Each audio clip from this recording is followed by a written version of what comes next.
ఇది చాలా సీరియస్గా చెప్పండి. అంటే because you're an young politician కాబట్టి మీరు అంటే మీ హార్డ్ ఎర్న్ మనీని ఎన్నికల్లో ఖర్చు పెట్టి బ్యాంక్రప్ట్ అవటానికి మీరు సిద్ధపడతారా, లేదా ఎమ్మెల్యేగా నేను గెలవాలి ఎట్టి పరిస్థితుల్లో తిరిగి నేను సంపాదించుకోవచ్చు ఇదంతా ఖర్చు పెట్టింది అనేటువంటిది ఆలోచనలో ఉంటారా?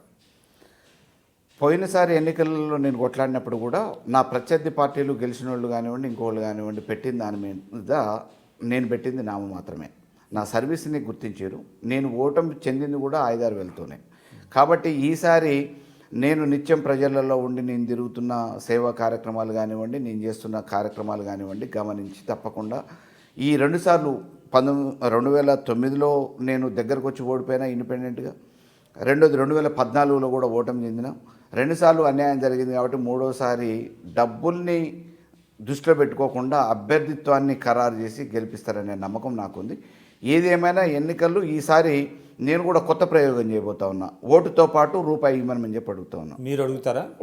ఓటుతో పాటు ఒక నోటు. ఒకప్పుడు బీఎస్పీ చేసింది కాంశీరామ్ గారు. ఈసారి నేను కూడా ఓటుతో పాటు నోటు ఇవ్వమని చెప్పి అడుగుతాను. ఓటర్ అంటే అవతల పార్టీలో వాళ్ళు ఓటు ఇస్తారు, వాళ్ళ ఓటుకు డబ్బులు ఇస్తారు. నాకు మామూలుగా భేదవాడిని కాబట్టి ప్రచారం కోసం అంటే మీ యొక్క ఇది ప్రయోగం వికటిస్తుందేమో. ఎందుకంటే ఏదైనా కానీ జనం కూడా డిఫరెంట్గా మారారు అనేటువంటిది ఒకటి ఉన్నది.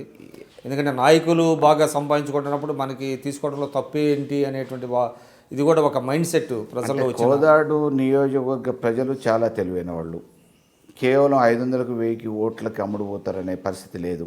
అవసరం అనుకుంటే 10,000 20,000 ఇవ్వటానికి కూడా సిద్ధపడే పరిస్థితి ఉంటుంది. కాబట్టి విద్యులు, తెలివిగల వాళ్ళు, మంచి మేధావులు, చదువుకున్న వాళ్ళు ఉన్న కోదాడు నియోజకవర్గంలో ఈసారి నేను ఎన్నికల్లో పోటీ చేసి ఓటుతో పాటు నోటు కూడా ఇవ్వమని చెప్పి అడగబోతున్నా. తప్పకుండా ఆశీర్వదిస్తారనే నమ్మకం కూడా నాకు. ఏమున్నాయండి సమస్యలు అక్కడ ఇక కోదాడులో ప్రధానమైనటువంటి? ఎందుకంటే అది అటు ఆంధ్రాకి తెలంగాణకి బోర్డర్లో ఉన్నటువంటి నియోజకవర్గం. అక్కడ చాలా తక్కువ మంది, అంటే జిల్లా నుంచి కొంతమంది మంత్రులు అయ్యారు కానీ ఎప్పుడు కోదాడికి అవకాశం రాలేదు. ఈ దేశంలో ఎక్కడ లేని సిమెంట్ సంపద మా దగ్గర ఉంది. సున్నప్రాయి సిమెంట్ ఫ్యాక్టరీలు. కానీ ఎంప్లాయ్మెంట్ మా స్థానిక కోదాడు నియోజకవర్గ ప్రజలు, హుజూర్నగర్ నియోజకవర్గ యువకులు పోయి ఉద్యోగాలు చేయట్లేదు. వేరే వాళ్ళని ఎక్కడి నుంచో వచ్చి రిక్రూట్ చేసుకుంటున్నారు. దాని గురించి పట్టించుకున్న నాయకులు లేరు. అదే రకంగా సిమెంట్ ఫ్యాక్టరీలో మీకు స్థానికులు లేరా? స్థానికులను పెట్టుకోవట్లేదు, దాని గురించి పట్టించుకోవట్లేదు ప్రజాప్రతినిధులు ఎవరు కూడా.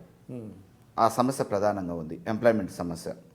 అదే రకంగా నాగార్జున సాగర్ రాను రేపటి భవిష్యత్తులో తాగునీళ్ళు ప్రాజెక్టుగా మిగిలిపోతుంది తప్ప అది వ్యవసాయ రంగానికి ఉపయోగపడే ప్రాజెక్టుగా మిగిలిపోయే పరిస్థితి లేదు. ఇరిగేషన్ కింద ఇప్పుడున్న పరిస్థితులలో తీసుకుంటున్న కొత్త నిర్ణయాల వల్ల.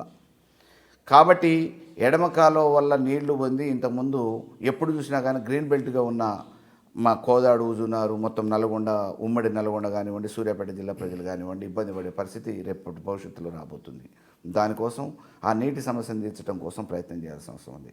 అదే రకంగా మా నియోజకవర్గానికి ఆనుకున్న పాలేరు రిజర్వాయర్లో భక్త రామదాస్ అని చెప్పేసి ఎన్నికలప్పుడు హామీ ఇవ్వని ఖమ్మం ప్రజలకి భక్త రామదాస్ నీళ్ళకి పాలేరు నుంచి ఇస్తూ ఉన్నాడు.